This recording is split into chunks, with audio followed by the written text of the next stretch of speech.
I'm all set. It's 3 o'clock, 3:15. Time to go. He said 3 o'clock. Let's get at it. It's not 4 o'clock, 3 o'clock. Yeah. Say hello and be persistent and go home. Yep.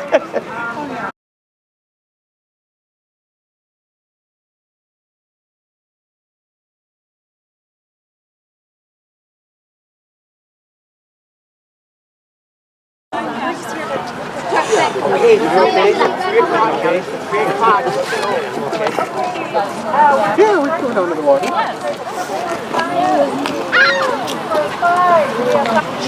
Anybody need we need to have people carry some more signs. We got 5 signs. Come on, I'm ready now. Well, here goes. Hi, persistent. Come here.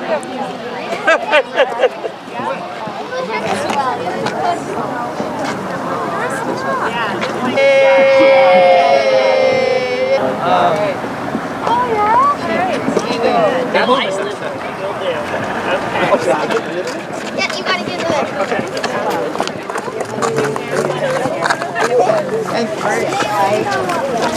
I know.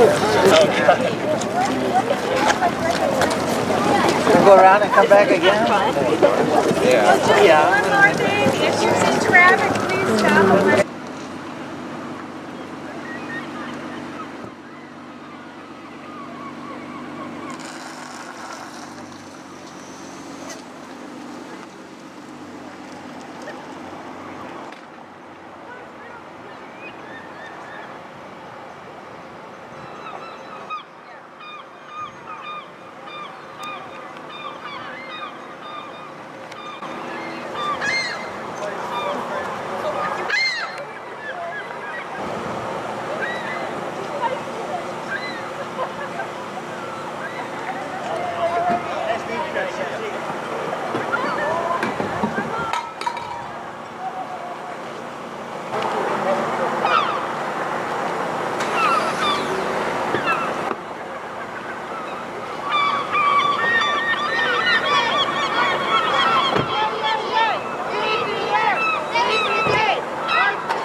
March for science! Yay, yay, yay!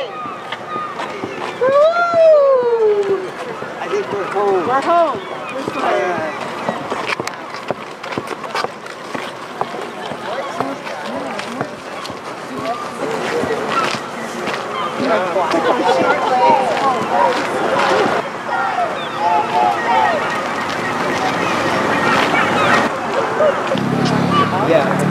Good afternoon, everyone. Can you all hear me? Yes. I think I'm going to not try this. Okay, so thank you. Welcome to the March for Science and Earth Day. We are really so grateful for this amazing, wonderful day to clean up the beach and the area, be conscientious of our Earth. We kind of have a little bit of a switch in schedules because we got a little bit of a later start. So we are going to start with our district ranger from the Gunflint Ranger Station. I'm going to slow down. We have with us Michael Berteau, and he is in our Gunflint Ranger Station. He's going to speak on, I asked him to speak on science and the earth. This is an area where our earth is very important to everybody who lives here and comes here and visits here. So, welcome, Michael. Do you want to?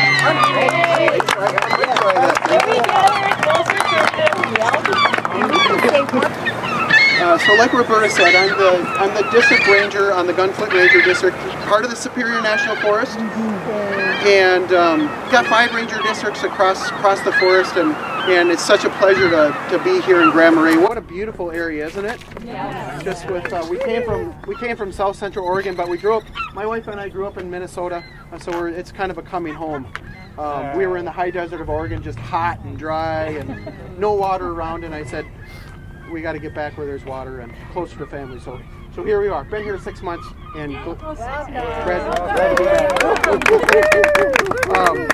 So it's an honor just to have the opportunity to speak with you all today about the importance of science, why scientific investigation is so important. So I'll give you kind of two perspectives. One from a land and resource manager's perspective. I get the honor to essentially help manage the Gunflint Ranger District area of the Superior National Forest. So from a land resource manager's perspective, and then as a scientist from my personal perspective, why science is important to me. So again, just a little background. I'm a hydrologist, so I'm a water scientist, and we have no shortage of water here. In fact, Minnesotans are a lot of times trying to get rid of their water, not trying to keep it. So I love water. One, because as adults, we're about 60% water. So do we not all love water? Water is important to us. As you can see, all the blue on the earth, we're 60, 70% water on the earth's surface. It's important to us and the life that it gives. Very unique to anything that we've seen in the entire universe so far.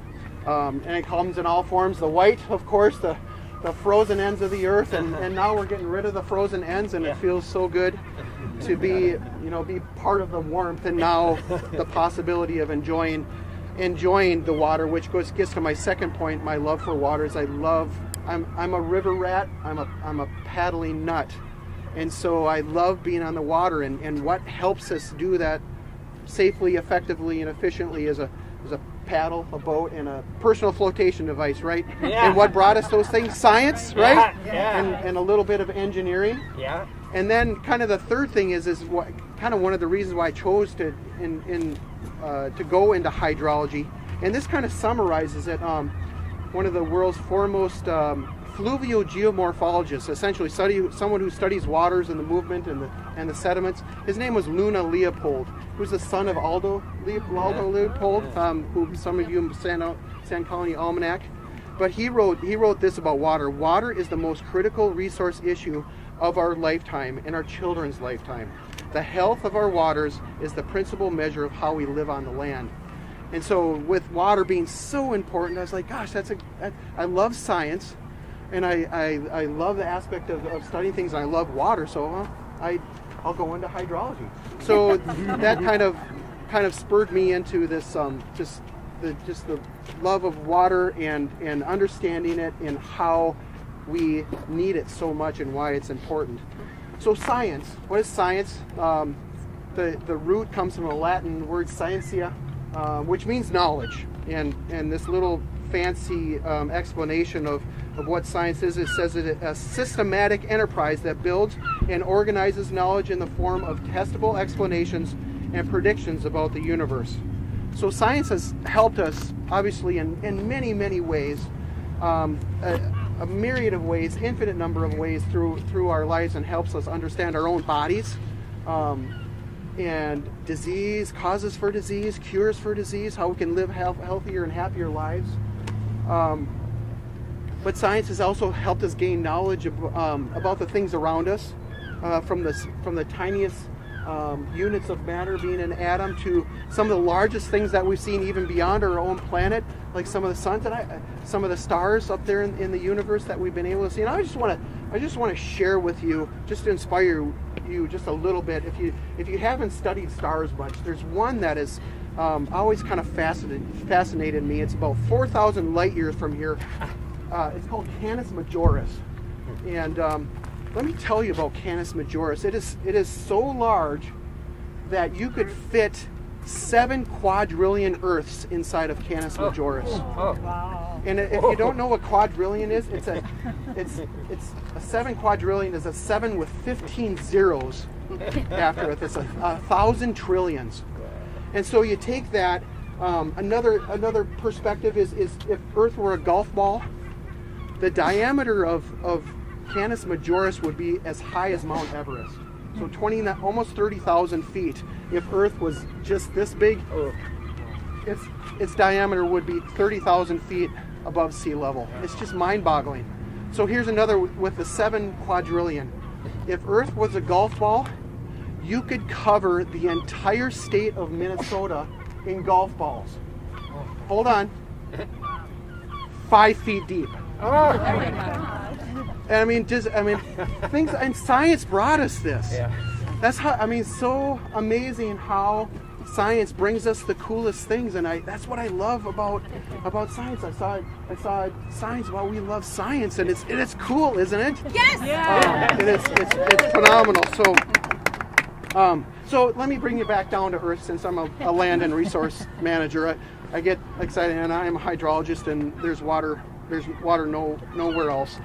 And so scientific investigation as a land manager helps us understand how we can best manage natural resources. It helps us understand what are sustainable activities look like, and how can we do things that are sustainable for future generations. How is the land and the ecosystems, how are they changing through time, and the things that we affect, how we manage the land affects those kind of things.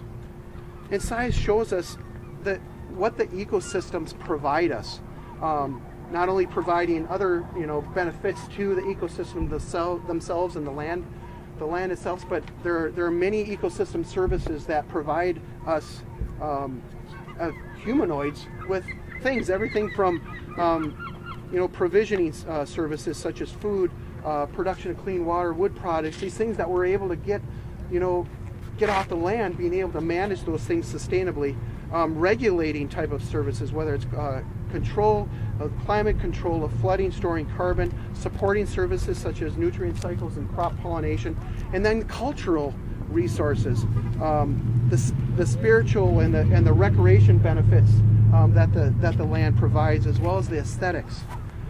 So science has helped us understand why natural environments are important to us humans, but we have an incredible responsibility to care for the earth. The motto of the Forest Service is caring for the land and serving the people, and science helps us do that. So lastly, I just want to touch on the personal aspects of, as a scientist, how scientific investigation impacts me in my own personal life, that really kind of go above and beyond the things that I've already shared. So I love the interconnectedness. I know I'm a hydrologist, but I love the aspect of how the landscape and the ecosystems are interconnected.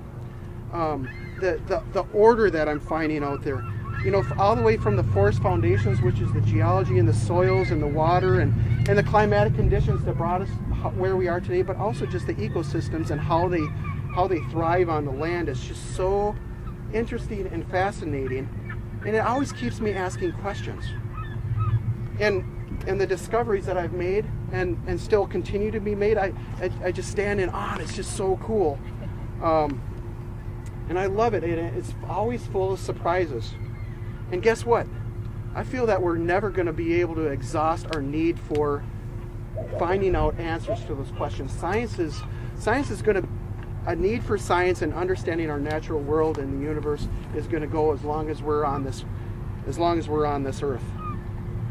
So most importantly, my deep interest in studying the natural world actually points to a creator God who is exuberant about his work. So I know some of you don't share those sentiments, and I want to respect this, but out of integrity, I just have to share a few of these things with you. A lady her name is Dr. Vera Kistiakowski. She's a professor of physics emeritus at MIT and president of the Association of Women in Science. She said this: "The exquisite order displayed by our scientific understanding of the physical world calls for the divine." Bill Clinton in 2000, in June of 2000, he was presented with the information that the human genome had finally been mapped by the Genome Project. I don't know if you remember that, but when that news came to him from the White House, he said this: "Today, we are learning the language in which God created life." So it's that part's important to me. I know it may not be for you. Some of you may share those sentiments. But award-winning journalist of the Chicago Tribune and award-winning author Lee Strobel said this: "If God so precisely and carefully and lovingly and amazingly constructed a mind-boggling habitat for his creatures, then it would be natural for him to want them to explore it, to measure it, to investigate it, to appreciate it, to be inspired by it, and most importantly, to find Him through it. And I believe we don't own the earth. It's a gift. And I believe that we've been given authority and responsibility to be good stewards and caretakers of the earth, wisely applying scientific investigation to properly manage what we're being given here. Sound management resources, decisions that are incredibly important for life on earth. So my encouragement to you all is this: keep wondering, keep asking questions, keep asking the important questions, and seek to find and do what is passionate, whatever that is. So I thank you for your time and your ear, and go forth and do good things. So thank you. This is something that I saw, a TED Talk. In this bucket, I have water. So, paper towels. I grabbed paper towels from the gas stations in town today. Like, part of the whole Earth Day thing is, well, what can I do? And here's some really small thing. It was a really fun TED Talk. All you need to do is Google TED Talk paper towel, and you get to see a way better performance than what I'm going to give you today. But anyhow, what he says is there are 13 billion pounds of paper towels used in the USA every year. And if every American used just one paper towel a day, it would reduce the usage to 571,230,000 pounds. And so what he said is that most people use 3 paper towels. Okay, so this is one of from the hand waver. Every filling station in town here has you wave the motion sensor, so you wave your hand in front of it, and you get this much paper towel. And he said the trifold towels, the ones in the dispensers that they pull out, people will take 2 to 3 of them. If you're that again. However, if you wave your hand, as soon as you can get your hand on it, grab it and pull it off, you're going to get a half sheet. And all 3 of these in town, and many, because I was doing this on our trip, they still come out. Some of them stop, some of them don't, and they leave a half sheet. So here's the fun thing. Normally, you wash your hands,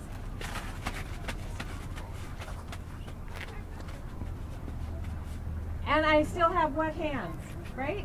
Yes. Okay, definitely. You can hang on to that. He has a system. And this half, you need to say shake.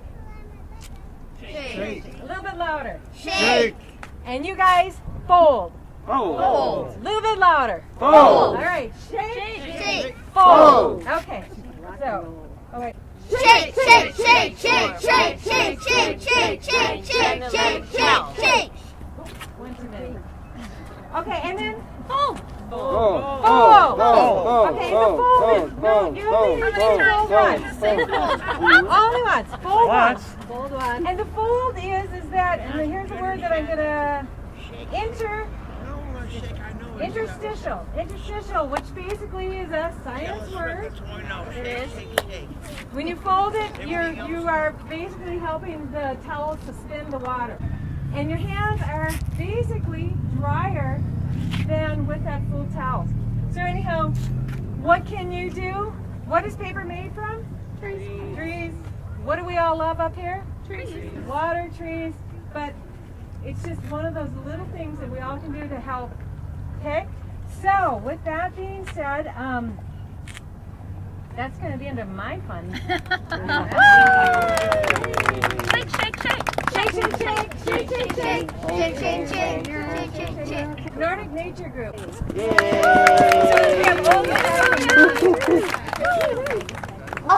I haven't prepared a lot. I can just give a little background on the group and then what we just were doing. So the Nordic Nature Group is a group of 5 naturalists. Our age ranges from 9 to 12, and our mission is...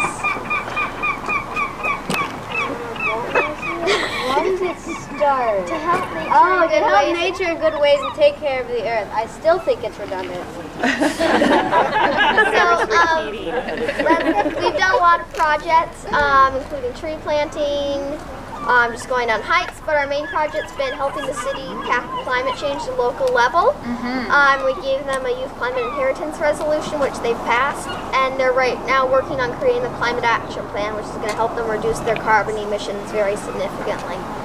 So, our most recent thing we're doing was in southern Minnesota, is we did what we called the Southern Minnesota Youth Clean Electricity Summit to help get other cities to get resolutions passed in their city councils, so other youth get resolutions passed in their city councils so we can have more of an impact. So that's kind of what we've been working on most recently. Awesome. Nice. Thank you.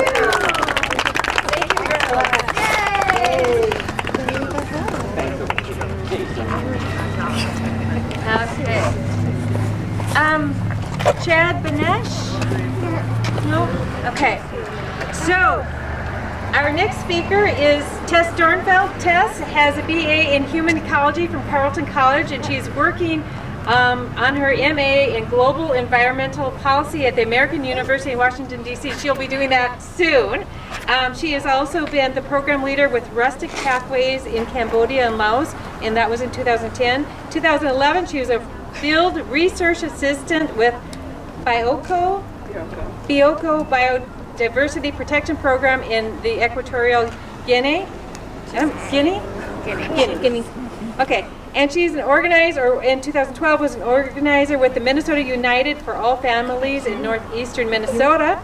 And in 2015, and I'm going to have you tell me how to say this name as well, she was a teacher of science and social studies at the Abarso School of Science in Somaliland.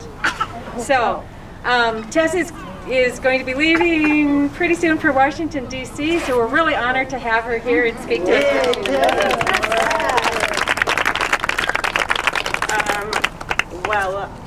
What I was going to talk about is just one small thing that we can all do to improve our engagement. Berta gave me a great segue, though, to mention one other thing that you can do. Cutting down your paper towel use is great. One other thing that you could do, that I also do, is up here a lot of us have bandanas around. They're a very common object, especially up here, I think. So I just keep a bandana in my bag, and anytime I need to use a public restroom, I just get out the bandana and dry my hands, fold it up, put it back in my bag. It dries out pretty quickly. Every few weeks I change it out for a new one and throw it in the wash. And it's a super simple way to reduce your personal impact, which is one way that we can all contribute to taking care of ourselves. What I was originally going to say, we're all here because we understand, I think, how science works, and it's important, but we see our lawmakers and our governments making decisions on policies that are in direct contradiction to science on everything from work requirements for food stamps, sex education and reproductive health, gun violence, criminal justice, to ranked choice voting, local packaging ordinances, fossil fuel infrastructure, clean water, clean energy, and obviously we need to do something about that. We need to change their decision making, and the best way to do that is to change who is making those decisions by asking our political candidates if they will support evidence-based policies on a whole range of issues, and then campaigning and voting for those who do. But we know there probably aren't many candidates who have the best, most scientifically informed positions on every single issue, so we also need to influence the people who are in office as well as our fellow voters, and there are a lot of ways to do that. One way that has become pretty common is signing petitions. You all might have signed a petition this afternoon. A lot of you have probably signed other petitions online. Petitions from every kind of organization on every single issue, even from political candidates. I get them in my email every day, so many petitions. And it seems obvious, of course, I agree with this, I want to support the topic of this position. So you sign it and maybe even share it and encourage other people to do the same. But not many people stop and think what that's really accomplishing. And I hate to tell you, be the bearer of bad news, but the number one thing that you're accomplishing by signing most petitions is putting your name and contact info on their mailing lists so they can solicit you for financial contributions. So if you're okay with that, that's fine. You can go ahead and sign those petitions, join their mailing list. But when you do that, you should be adding that issue to your to-do list and not checking it off, because very few petitions are actually having much influence on the issue that they're about. I think local petitions, local issues like this are one exception. There are certainly others, but in general, especially all the ones that come through your email or on social media, don't have a lot of impact compared to, you know, actually just getting your contact info onto those mailing lists. And so some of these petitions are to lawmakers. Instead of just putting your name on this form letter along with hundreds of other people, you could use some of the points from that petition, give your lawmaker a call to say you care about that issue and that you, as their constituent, want them to act on it. And being uncomfortable with making phone calls does not give you a pass on that. It just means you need to practice, because the overwhelming consensus of everyone who's ever worked in a lawmaker's office is that phone calls by far have the greatest impact. So you can write out what you're going to say ahead of time, rehearse it out loud. You can make those calls after hours and leave a voicemail if you're more comfortable with that. But really, calling a senator or a representative or even the mayor's office is not much different usually from leaving a voicemail. They just take your contact info and your name, you say what you want to say, and then they say thank you, and that's it. So it's really not that difficult or intimidating, and the more that you practice, the more comfortable you'll get with it. So you should find your lawmakers' phone numbers, keep those handy, and then you can use those petitions as a call script instead of just signing them as an easy out. Some petitions are also used to submit comments for public comment periods that a lot of government agencies use as part of their decision making. So instead of submitting the same form comment, it's better to write your own original thoughtful comment, share your personal reasons for the comment that you're submitting and your position. Regulations.gov, the federal website, even has a tips for submitting effective comments, and the last line is, a single well-supported comment may carry more weight than 1,000 form letters, and it will be a much more effective use of your time submitting that more effective comment than clicking through 10 form comments or petition signatures. Not only will it have more impact on that issue, it'll also make you more informed and more articulate about it, so that when you talk to your friends and neighbors, you'll be able to share those same points that you made in your comments or in your voicemail message or your call to your legislator, and so you can have more productive conversations about that issue too. It's important that we all pay attention and engage to make sure our public dialogue and policy making is based on science. And it's just as important to make sure that the ways that we engage are effective. So that's one small way that we can all start to improve on that. Great. Hyla Napodetsky couldn't be here. She broke her leg, and she's recovering, and it's going okay. But Hyla is an aerospace engineer, better known as rocket scientist. Lives in our community. She's 88 years old, and she said, I want to talk about airbags. When you think about airbags, think about Hyla Napodetsky.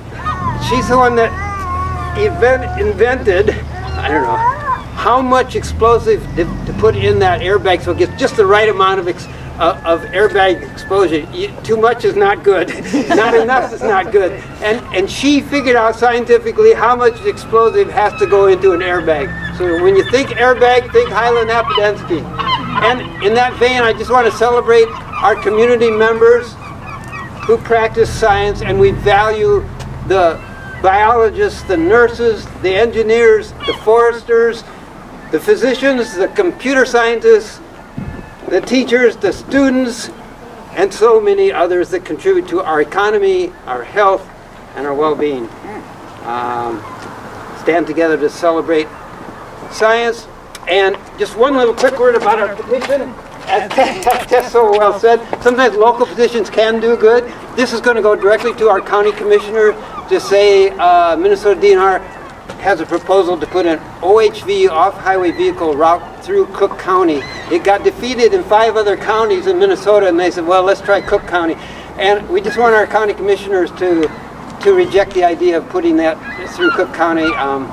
It could be potential environmental degradation. Whether you like OHVs or not, the increased amount of OHVs could cause some environmental degradation. So please sign this if you can. There's a couple of them here before you leave the park. Please sign the petition. And if you're really into it, we have 47 more 100 signature packets. Take one home to give to your friends and family in place of work, and get a bunch of signatures and send it to the county commissioners. And contact your county commissioners. That's my spiel, okay? Is there anybody else who has anything that they'd like to add? I just want to add one little thought. So I'm still trying to get my tiny mind around quadrillion. But I just wanted to make a point, because we have such a phenomenal arts community here. And just state of course, have my appreciation for arts and art, but the appreciation of science and its contribution to art, which are really many aspects. And when I sort of got this in my head, I started Googling and looking at the TED Talks, and I mean, it's the interrelationship and interplay is really fascinating, really fun. And, you know, from technical aspects of art preservation or methods for dating art or paintings or the mixing of paint and developing materials, that's one thing. Research into the psychology of art therapy or the study of physiology and anatomy for figure drawing. So there's so many relationships. But I think what both science and art have in common in part is that desire, that need to explore, for that sense of discovery and trying to make sense of our world and how we fit into it. And so I'm just saying, I encourage you, if you're interested in that at all, and, you know, go on Google, do some more research, because there's some fascinating talks and fascinating reading about that. I want to see your t-shirt. It's Neil deGrasse Tyson quote. You matter unless you multiply yourself by the speed of light squared, then you energy. Thanks, Meryl. All right, and before I went, I just got back from 2.5 weeks of a wonderful vacation around the country, or actually, I was about as close to the southern border of the United States as we are here to the northern border. And I had one observation that was really kind of mind-boggling to me. But when you are driving and you come to you fill your car up, and the service islands, they have a place for garbage, and then they have you wash your windshield little station, but they don't have recycling. Well, Minnesota does, Colorado, Arizona, and quite honestly, we hauled recycling back from actually Utah, and by the time we got to Colorado, it was buried, and so anyhow, we brought it back to the county to recycle.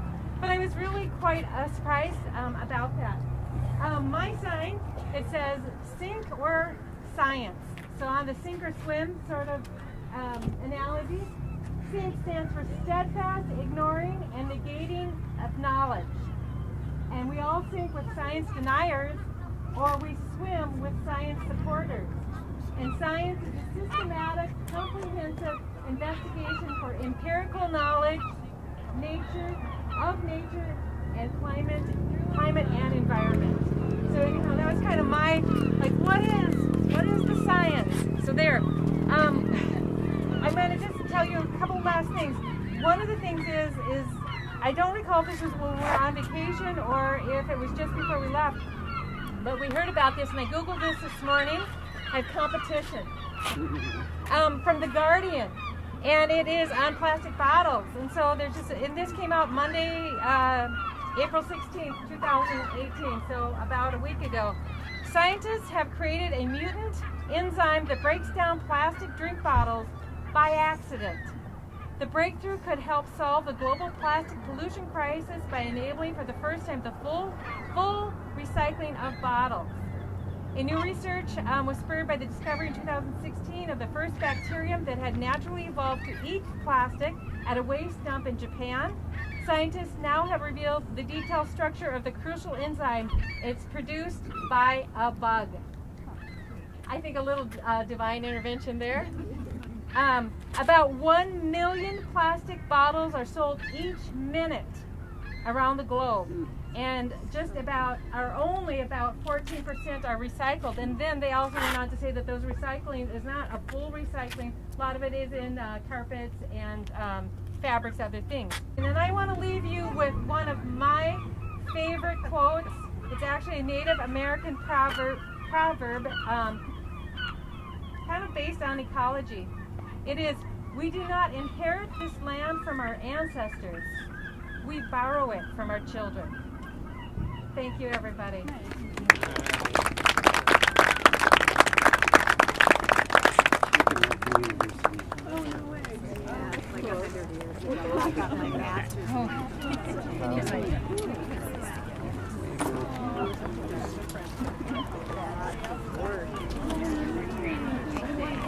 This one was up here, so I was going to put it back. It was just behind this rock. I thought, well, it's probably here for somebody else to... I forgot to bring Dave, my husband, Mary. said yes, absolutely. So I have permission. Oh, good. So are you going to have them there? Yes, I will definitely bring those with me, and if you know other people, if you wanted to take a Well, I walk. have one. I can bring ours too. I just wanted to give ours to you so when you send them in as a group. Send them in as a group. Yeah, that's what you're going to do. Yep. Yeah. And maybe we can get some more sign on. And the handmade one, Costa Rica, Thanks. or Southeast Asia. You did really well, and Good job. when you sent that out, the email out, and what was going on, it was like you explained so much. I like the sign, but you got to give back. Okay, thank you, buddy. I am very persistent on it.